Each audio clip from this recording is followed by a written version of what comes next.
congratulations po, Gervonta Tank Davis. Pinakita mo talaga na isa ka sa mga elite, mga kaibigan. Ang dami nagsasabi, talo na daw siya. Masyado malaki yung Garcia, no? At si Android. Pero mga kaibigan, pinakita talaga ni Tank Davis na ibang level siya, mga kaibigan. Nung una, nagpapasarap pa, para nagwa-warm up lang siya. Pinapabayaan niyang kumamada itong si Garcia. Pero later rounds, mga kaibigan, alam niya kung paano magdi-dictate sa laban kapag kailangan niya na. Ibang klase yung composure tsaka maturity na ni Tank Davis kapag kailangan niya pag alam niya na kailangan na niyang gumawa, talagang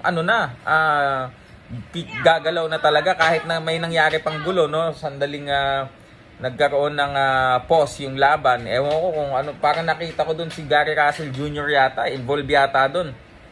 Pero ang dami, huwag naman sanang mag-abangan sila sa labas, no? So yung mga tropa natin na nandun ngayon, ingat kayo dyan, including sila Sir Brendan, nandun yata sila. So ingat dyan, baka mag-abangan sa labas, uso kasi yan dun eh.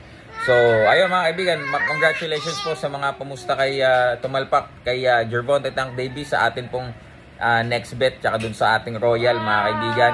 At mamaya po abangan nyo yung akin pong content, mga kaibigan. Isa na namang balik tanaw na laban, highlights from Senator Manny Pacquiao's fight, mga idol. At yun, tsaka sa mga gustong tumalpak, mga idol, meron po ako din isa pang ipo-promote na online online casino na maganda din. So abangan nyo mamaya, mga idol, para marami kayong option, di ba?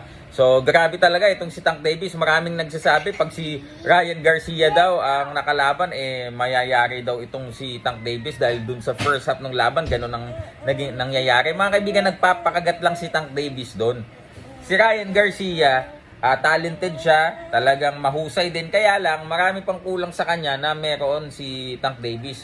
Footwork, tsaka yung totality, medyo tingin ko, medyo may pagka-flat footed itong si Ryan Garcia. But yes, mabilis siya, malakas siya, yung left hook niya talagang pang knockout talaga. Pero may ganun din si Tank Davis no. So hopefully itong napurnada na naman na laban nila, no. Dapat kasi sila na maglalaban ngayong January, ibang Garcia yung nakalaban ni Tank. So hopefully after nito, ito na talaga, itong Ryan Garcia na versus Gervonta Tank Davis. It's about time. Si Ryan kasi medyo tumatanda na, no?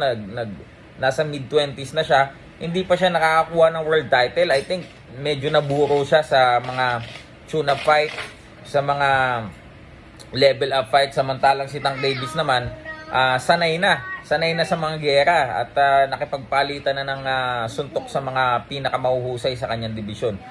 Sa management ni Ryan Garcia, it's about time, o kung ayaw nyo labanan si Pitbull, si Tank Davis, para makakuha naman tayo, makita ng mga talagang super fights, mga idol.